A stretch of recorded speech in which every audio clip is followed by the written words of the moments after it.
Minasan, konnichiwa. Pernah dengar nama Makoto Shinkai sebelumnya? Atau anime yang sempat booming tahun 2016 ini? Eits, tapi bukan film ini yang akan kita bahas. Yuk balik mundur ke karya Makoto Shinkai di tahun 2007 yang nggak kalah kerennya. Sebelum itu, jangan lupa subscribe dan pencet lonceng buat tahu updatean sinopsis film atau serial lainnya ya. Like dan komennya juga jangan lupa. Yuk, tanpa lama-lama kita mulai. Senok!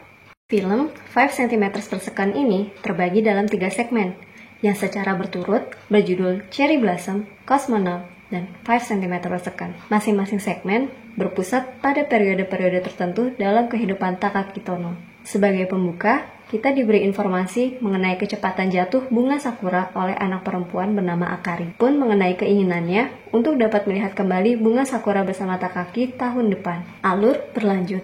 Kini, Takaki dan Akari berhubungan melalui surat.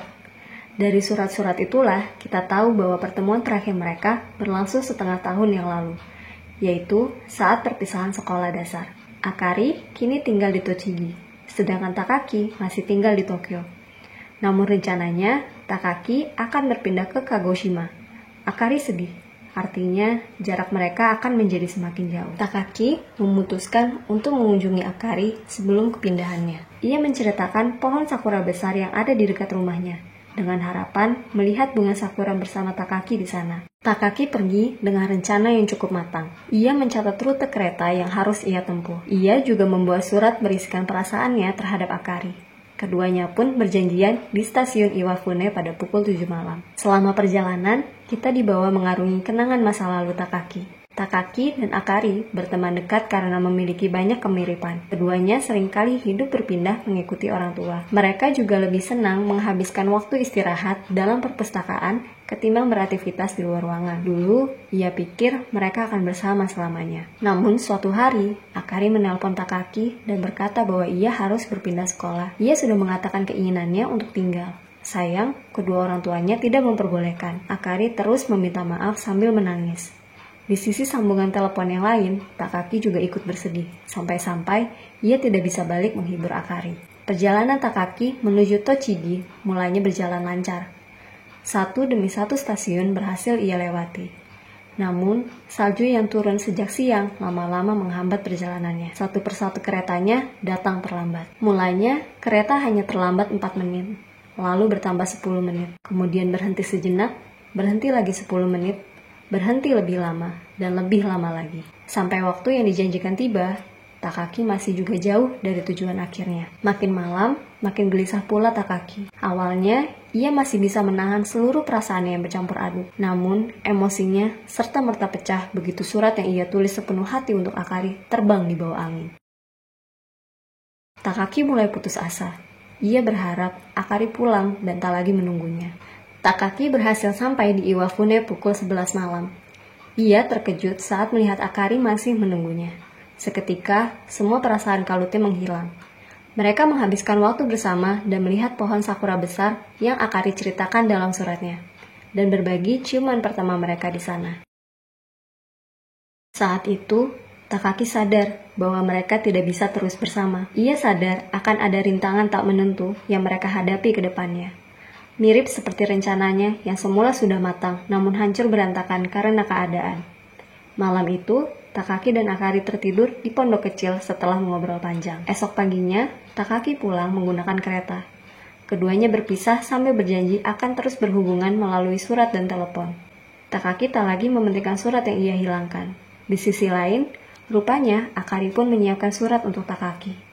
Namun, ia mengurungkan niat untuk memberikannya. Kini, kita beralih pada segmen kedua. Dalam segmen ini, cerita dinarasikan oleh gadis bernama Kanae Sumida. Ia duduk di bangku akhir sekolah menengah atas bersama Takaki yang kini tinggal di Tanegashima, tempat di mana Tanegashima Space Center berada. Kanae menyukai Takaki sejak hari pertama kepindahannya. Ia sering dengan sengaja menunggu Takaki hingga sore hari agar bisa pulang bersama. Kita diperlihatkan kekalutan masa peralihan remaja menuju dewasa. Kanae bingung menentukan karirnya.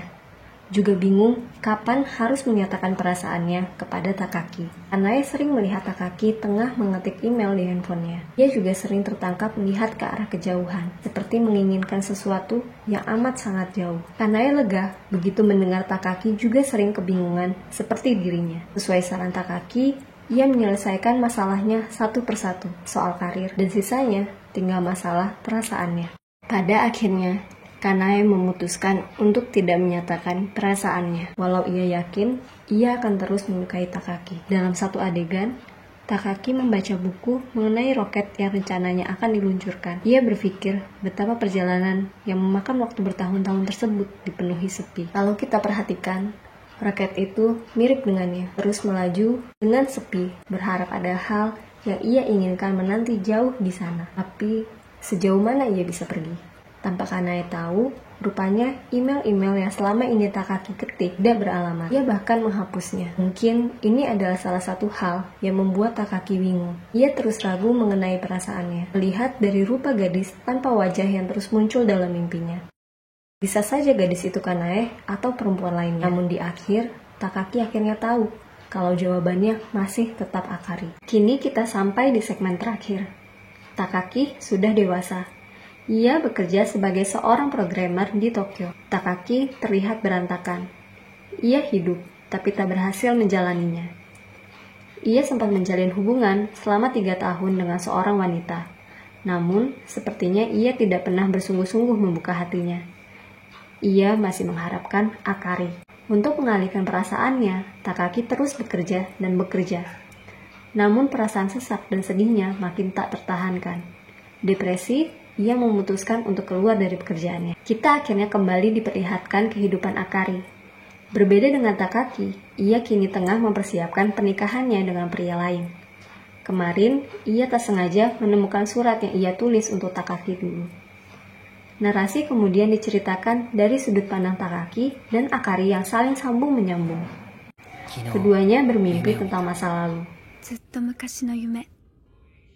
Di dalam mimpi itu, keduanya mereka ulang pertemuan terakhir mereka di Iwafune dan keinginan mereka untuk suatu saat melihat bunga sakura bersama kembali. Cuplikan demi cuplikan terus berlanjut sepanjang lagu penutup. Kita diperlihatkan bagaimana kehidupan Takaki dan Akari selepas perpisahan mereka dulu. Takaki di sekolahnya yang baru bersama Kanae. Akari berjalan seorang diri. Takaki dan Akari yang semula masih bertukar surat, lalu Takaki tak lagi membalasnya dan hubungan mereka terhenti di sana. Bagaimana mereka masih menatap kotak surat meski waktu telah berlalu. Bagaimana keduanya masih tampak saling merindukan. Waktu terus berjalan. Keduanya mencoba berjalan maju dan menjalani hubungan dengan orang lain. Akari berhasil melakukannya, namun tidak dengan Takaki. Ia masih hidup dalam bayang-bayang masa lalunya dan terus berharap bertemu kembali dengan Akari.